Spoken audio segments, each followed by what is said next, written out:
Here they come. We got $25 million, 18,803 accounts, average balance $1,263, and the average charge-off date, which is unbelievable, which is the year 2000.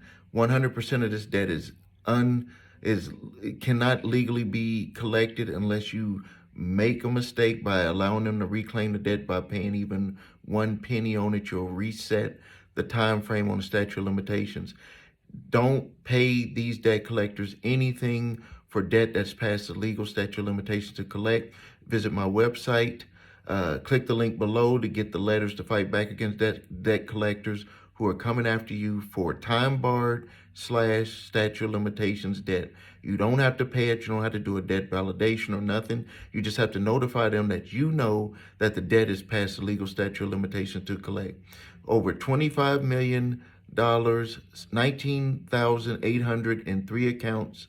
Charge-off date was $1,263 is the average balance. Portfolio was just made available to debt collectors.